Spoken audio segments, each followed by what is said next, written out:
Hi everybody, welcome to the second of our animation assignments, the first one being Star Wars. Now, I've already kind of demonstrated this in class. I'm just going to run through it very quickly. I'm going to make this video purely so that if you get stuck on something, you can just come back to it. This isn't about the entire animation, it's about trying to just explain how the code works, right? So this is an interactive menu. I'm going to show you how it works now. Okay, so it starts like this. Now, it doesn't sound like it in this, but I've lowered down the music greatly because it was interfering with the microphone. So this is our splash page. We have a spinning disc and a menu button. When we hover over it, it goes to play. We'll discuss all of that. And that brings us to our menu page, which has 10 images on it. And as you see, when I hover the mouse over them, they turn into a little hand symbol indicating that they are buttons. Each one of these buttons brings us to a video. Now they're actually. I didn't lower down the volume on the individual clips, just on the two main ones, but you get the idea from these. Besides, nobody's getting hurt.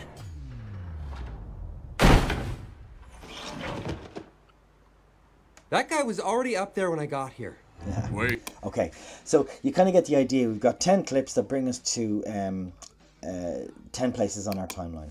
So I'm just going to run through this really quickly, right? What we have is here, this is our splash page. We've got 2 frames for this, and we've got 2 frames for our menu. Now there's a little jump there. I was playing around with them. And then we have one frame each for each of our movie clips, okay? So the idea is that when you're here, if you click on one of these images, it will bring us to one of these videos. So the code controls and brings us from here to here, or from here to here. Straightforward enough. Okay, so let's look at how it works, okay? We've given each one of these little buttons a name in order to call it a button, okay? So this one here, look at the name over here in the properties menu. Play1_BTN. This one is Play2_BTN. You'll see the trend, Play3_BTN. Now we could have called them anything.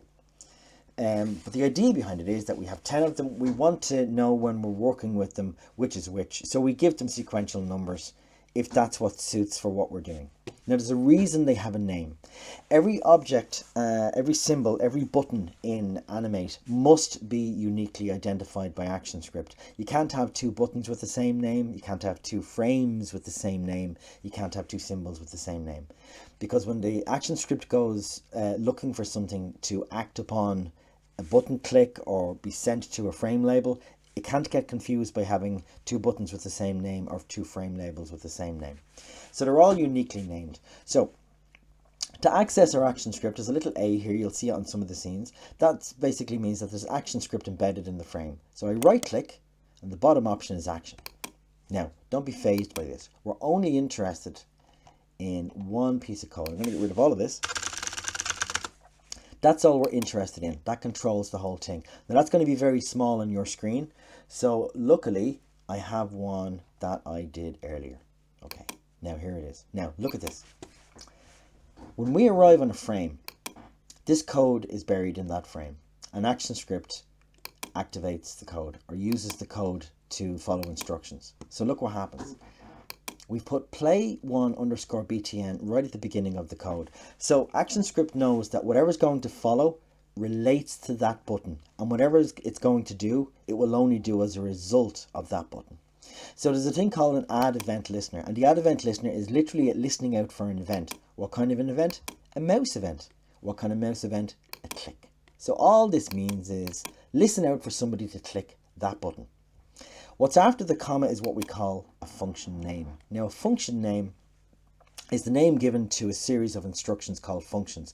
So what happens when we click that button is it activates or it calls the GoScene1 function. Again, we've called it GoScene1 because we want the function to go to the frame label called Scene1. Now, if I drop this out of the way, you'll see, and get rid of the ActionScript, you'll see that I have a scene here called Scene1. So we're here, and when we click on the button, this button here, we wanted to go to scene 1. So let's bring this back in and look at it again. Now, so GoScene1 is the name of the function. It's normally located directly underneath, and we have function GoScene1. It's a mouse event, and it says void. Now I'll explain all of these little terms to you.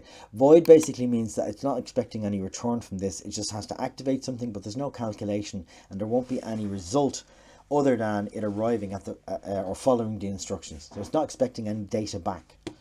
Now, what's in between these two brackets is the actual function. So go scene 1, literally this is what go scene 1 is.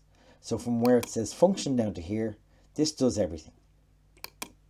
And what's in here? Go to and play scene 1 in quotation marks. Now scene 1 in quotation marks means that we've called a frame label scene 1. If there was no quotation marks and we had a number in there, it would jump to a frame. So if I just had 80 in between those brackets, it would jump to frame 80. But there's problems with that, which I'll explain. It's easier to, or it's better to name frames. So if you have to insert frames or delete frames, you don't have to go back and change all the frame numbers. So look at this. It listens out for the button of that name to be clicked. And when that button is clicked, it calls the function go scene 1. Now what is the function go scene 1? It's a single instruction that says go to and play scene 1. So we'll move this out of the way. We're here. We click on play 1 underscore btn. When we do that, it goes looking for scene 1. Here it is here. And it plays that video. Now I'm going to run this and show it to you. Okay, now there's play 1 underscore btn. When we click on it, it automatically jumps. Whoa, loud. It automatically jumps to this scene. Now let's go back and look at this action script once more. There's play 2 underscore btn. The function's called go play 2, and it goes to and plays scene 2. Where's scene 2? Right here. Play button 3, function 3, go play scene 3. So there's a reason we're naming all of these things this way. We know that play 3 underscore btn automatically should be linked up with function 3, because that way if we name things with similar names, we won't get confused. If we had all random names like button 47 and then the function's called got to play the next video, and then we actually call the frame label I have a new pair of shoes, we're going to get really confused. So generally speaking, we can call them anything we want, but we don't call them anything we want. We try and name the button, the function, and the scene that it's got, or the frame label it's going to go to, something similar. That way we can't get confused. So even though there's a whole string of code here that might have confused you at the beginning of the video, we know what it all does now. So we've got 10 bundles of code, and all they do is listen out for a click on a particular button. They call a function, and the function is go somewhere. Now look what happens if I go to scene 1 really quickly. If I click on scene 1, look what it's doing. We have a button here called back menu underscore btn, and if I click on that there, that button, and go up here, look, it's called back menu underscore btn. Okay, so that's straightforward enough. But what does it do? Back menu underscore btn, hang on a second, this might be just a little on the small side, I'm thinking, so hang on, I'm going to copy this. I'm going to go to the very bottom of my Word document, and I'm going to insert it here, and hopefully, okay, so it's put in a whole load of spaces that we don't particularly need, but that's okay. They can all be gotten rid of. Okay, so back menu underscore btn listens out for a click, and then what it does is it calls the go home 1 function. Now, two guesses what that does.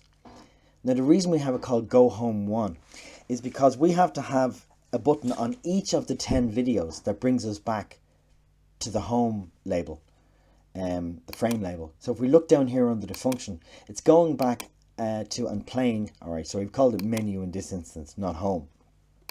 But we're basically going home to the menu. That's my excuse, and I'm sticking to it. So the reason we have 10 of these functions is, I'll show you this. Don't save. If I was to go here to scene 2, it's go home 2. If I click on scene 3, it's go home 3. So you get the idea. We have 10 pieces of code right at the beginning, bringing us to the 10 frames, and 10 pieces of code on all of these frames, bringing us back to the beginning. And that's it. Now, I was just going to use this video just to explain this code. So I've run out of time, but what I'll do is I'll continue this in a second video coming up right now.